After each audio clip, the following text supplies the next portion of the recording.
All right, hey group, let's go over chapter 21 real quick. So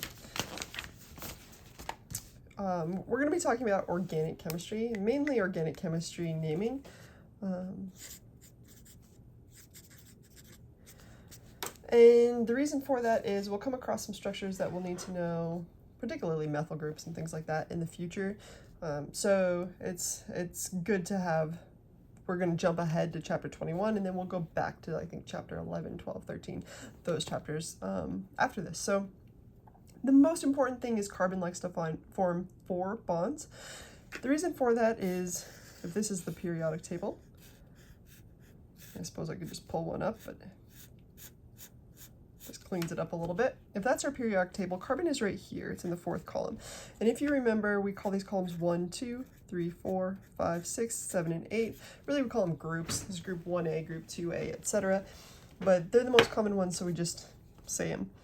That also happens to be the number of valence electrons. So this first column has 1 valence electron, second is 2, 3, 4, 5. You can see carbon is in the 4th one, so it has 4 valence electrons. So if we were to draw a carbon, it'd look something like this, with its 4 valence electrons around it. And if you remember, all atoms, specifically these in the 1, 2, 3, 4, 5, 6, 7, 8, want 8 valence electrons. Okay, they want 8 valence electrons. So carbon really technically needs 4 more, right? So what it does is it forms a bond with 4 things because there's 2 electrons in a bond. And that's how it ends up getting 8. So carbon forms 4 bonds. How many bonds does carbon like to form, just in case you missed it? It's 4. Let's talk about why that is. We just kind of did it. Carbon needs 4 bonds in order to have 8 valence electrons around it, because now it has 2, 4, 6, 8 valence electrons around it. Okay, so that's an important principle when it comes to organic chemistry. Next, let's learn how to build some molecules given just a name. So if something has just 1 carbon in it, it's going to have a prefix of meth, M-E-T-H. If it has 2, it will be eth, which is E-T-H. If it has 3, it's prop. I'm kind of drawing these all over the place so they don't kind of mesh together. If it's got 4, it's bute. 5 is pent. 6, hex. 7, hept. 8, oct. 9 is known. And 10 is dec. Let's go through that again. 1 is meth. 2 is eth. 3 is prop. 4 is bute. 5 is pent. 6 is hex. 7 is hept. 8 is oct. 9 is known. And 10 is dec. All right, if something has a single bond, it's going to have an ending of ane. If something has a double bond, it has an ending of ene. And if something has a triple bond, it's got an ending of ine. So it says, let's do some examples. All right. So keeping in mind that carbon wants 4 bonds, that these prefixes tell you how many carbons are in the chain, and these endings tell you how they're bonded, that will give us a good clue to get started. So this first one is propane. Prop tells us that there are 3 carbons. So prop right here, go over 3 carbons. So you draw 3 carbons, 1, 2, 3. The next thing we pay attention to the fact is it ends with ane. That ane is telling us that it's single bonded. So all those carbons will have a single bond. All right? But I told you earlier, carbon likes to form 4 bonds, right? So the way we get carbon to form 4 bonds,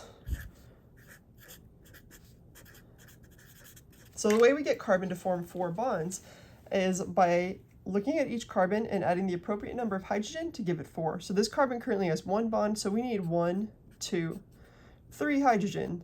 So now that carbon has 4 bonds. So whenever you don't know, you just fill in with hydrogen. Okay? Then we work with this carbon. This carbon has 2 bonds right now, so it needs 2 hydrogens. This carbon has 1 bond, so it needs 3 hydrogens. And now we've built propane. Every carbon has 4 bonds. There are 3 carbons. Each of them are single bonded. Okay. Now we can move on to the ethene. Eth tells us how many carbons. Tells us that there's 2. So we draw a carbon and a carbon. The ene part of the ethene tells us that it's going to be double bonded. So we put a double bond between those 2 carbons. Now, each of these carbons then needs the appropriate amount of hydrogens to have 4 bonds. So this carbon currently has 1, 2 bonds, so it needs 2 hydrogens. And this one as well. And that's ethene. 2 carbons, each one has 4 bonds, and there's a double bond between them. All right, let's look at ethyne. Ethine tells us it's going to be a triple bond. Again, it's eth, so it's got 2 carbons. So we'll do a carbon here and a carbon here, and we'll do a triple bond between them. Then we just need to fill in with the appropriate amount of hydrogen. There's 1, and there's 1. So now each carbon has 4 bonds, and we have a triple bond between them. That's ethyne. And so far it's looking relatively straightforward, I hope. But things can get complicated. So for example, what if I said butyne? So if I asked you to draw butyne, you'd say, hey, this has 4 carbons and this is a triple bond. So you'd be like carbon, carbon, carbon, carbon, and you'd start putting triple bonds between them. But if you remember, each carbon can only have how many bonds? 4, right? So this carbon right now has 6, and that cannot happen. So butyne technically doesn't exist. However, what you can do is I can label where or which carbon is going to get the triple bond. So if I did but1 ine, what that tells you is on the first carbon, there's going to be a triple bond. So I'm going to draw my carbons again. 4 carbons because of the but. And then I'm going to label them. When you draw them out, it's okay to label them from left to right, but we'll talk about when you're naming them, sometimes you have to go the opposite direction. So we go 1, 2, 3, 4, and what this is telling me is that the first carbon, that's where I put my triple bond. Okay. And then the rest of the carbons can just be single bonded. And then you fill in the hydrogen. This one needs 1 hydrogen, so now it has 4 bonds. This carbon right here already has 4 bonds, it's good. This carbon needs 1 there, and 1 there. And this carbon needs 1 there, 1 there, and 1 there. And we're good. That's but1 ine. Okay. So, let's see what's coming up next here.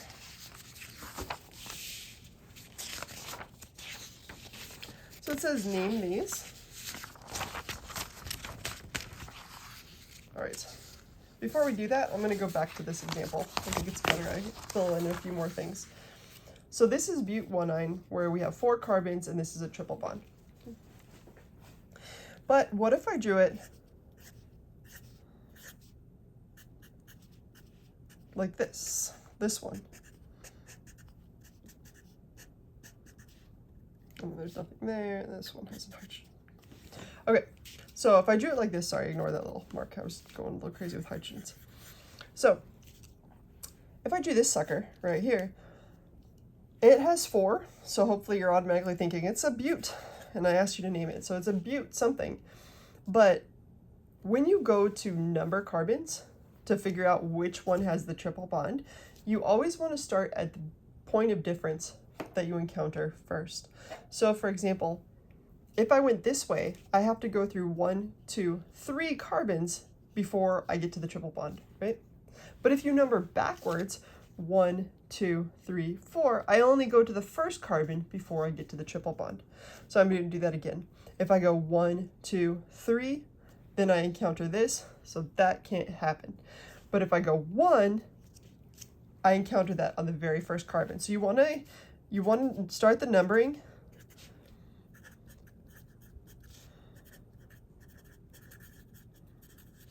at first point of difference.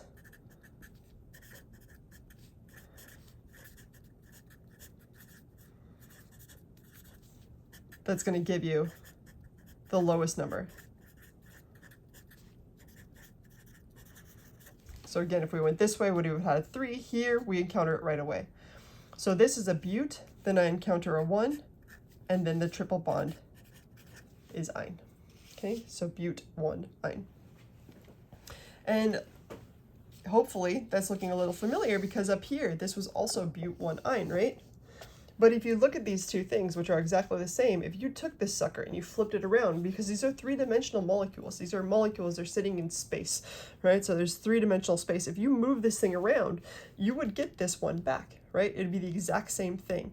So you'd have 4 carbons with a triple bond right here if you flip them around. So these are exactly the same molecule. All right, let's go ahead and start and just rip this Band-Aid off and start naming a couple of these.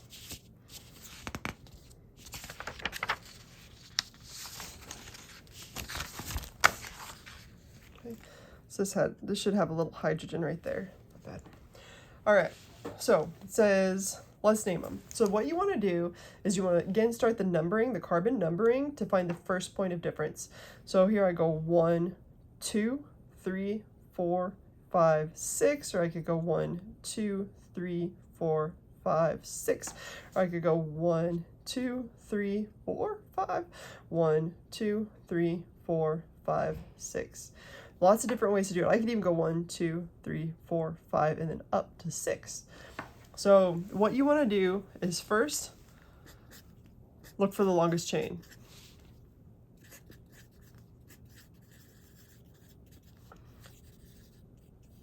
Okay, so hopefully we can find the longest chain. 1, 2, 3, 4, 5, 6. It looks like just the straight up going like this gives us 6. That's fine. Choose the one that has 6. We're not going to get into specific numbering though. There are sometimes you'll encounter 2 that have 6, and there's an appropriate way to do it. You won't encounter it yet. So we look for the longest chain. Then what you want to do is number. So you want to start numbering to get the lowest number.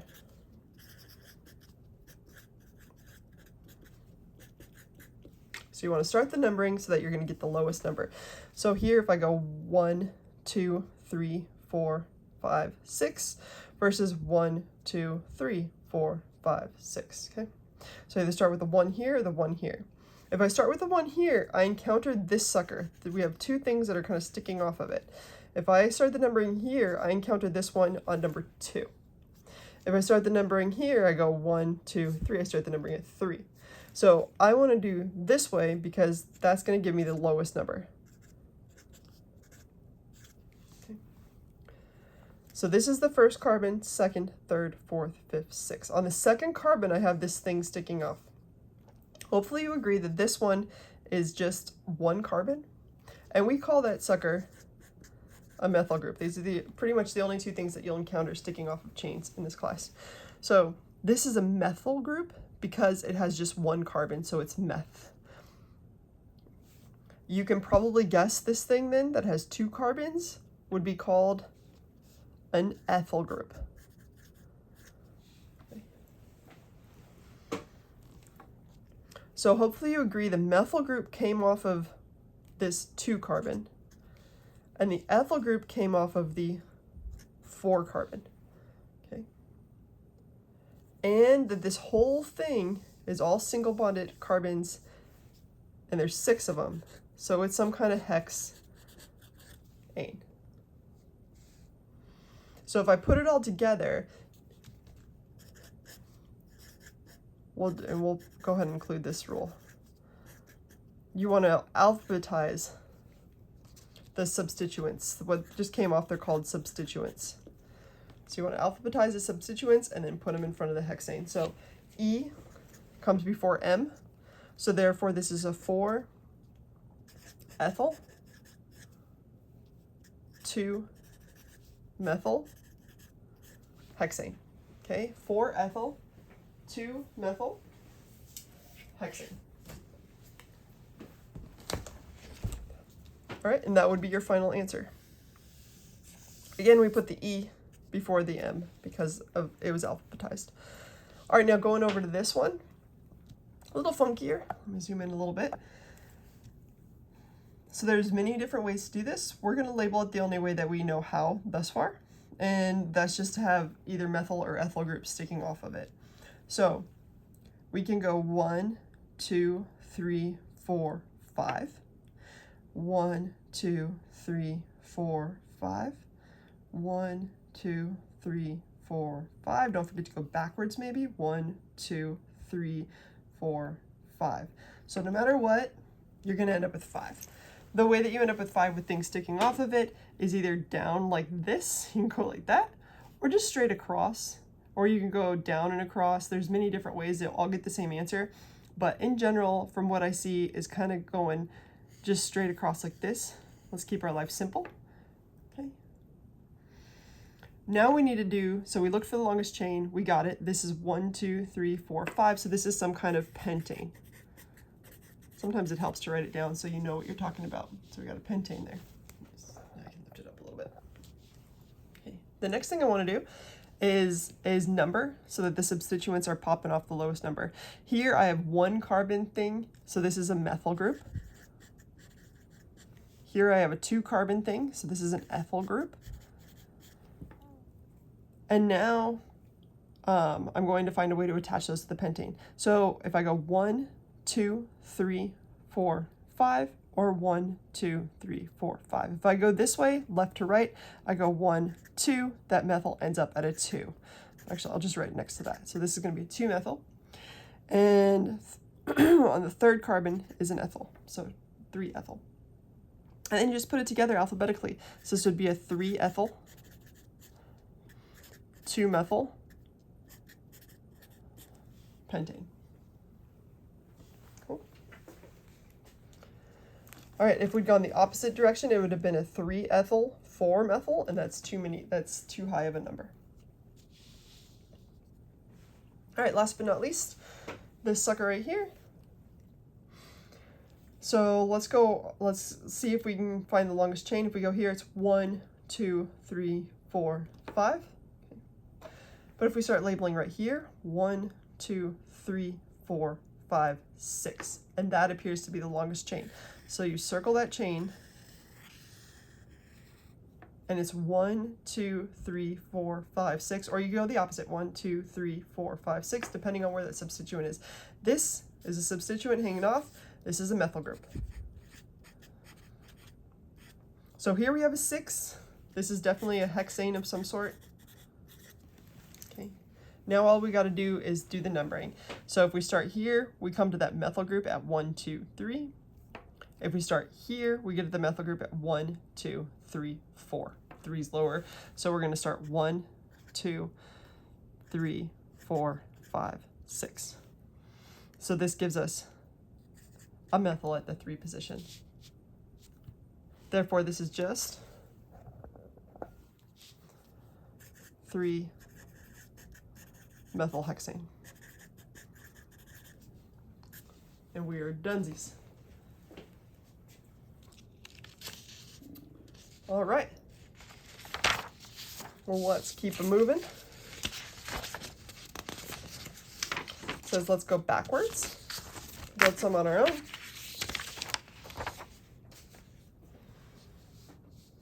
Okay, so in class we changed this to a 2 because 1 won't work. You will see why here in a second. So let's start with this one. It says you've got a 2-methyl pent 2-ene. Okay, so the first thing I look at is the fact that it's pent. So I draw my 5 carbons. 1, 2, 3, 4, 5, because it's got pent, right? The beautiful thing about when you draw your own is that you can label it however you want, and hopefully most of you guys are used to just going kind of left to right, so we could label this 1, 2, 3, 4, 5. Okay. That makes it much simpler because then you just look and you're like, hey, at the 2, I have a methyl group, right? So at number 2, you're going to put a methyl group. So you draw your carbon, and don't forget every carbon needs to have 4 total bonds, so you'll draw your 3 hydrogens. So now this carbon has 4 total bonds, and that's your methyl group. So we cross that one off. The other thing that's happening at 2 is you have an ene. So you go 1, 2. After that 2, is when you put that double bond. The rest must be single, and then you can fill them all in with hydrogens.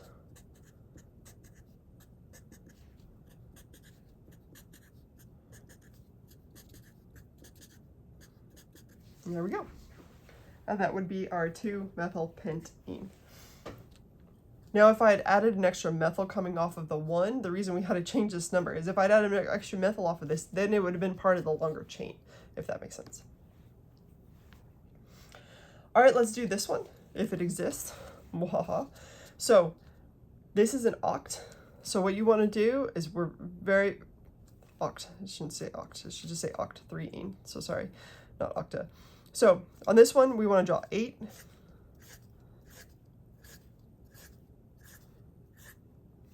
Let me go over here to give myself some space. So you have 8 carbons, okay? Again, because you're drawing it, you can label them however you want to. So let's make this 1, 2, 3, 4, 5, 6, 7, 8. At the 2, 1, 2, we have an ethyl group, okay? So we have an ethyl group. What an ethyl group is, it's a C to another C, right? So I'll just draw it probably the way you guys drew it, which would be something like this. Don't forget to fill in all the hydrogens. So this right here is our 2-ethyl group. Then it goes to a 3-ene, okay? A 3-ene. At our 3, we need a double bond.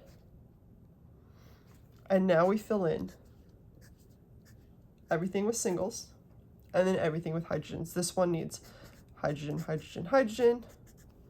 This one needs just one hydrogen. This one needs just one hydrogen, hydrogen, hydrogen, hydrogen. And the end ones need the 3.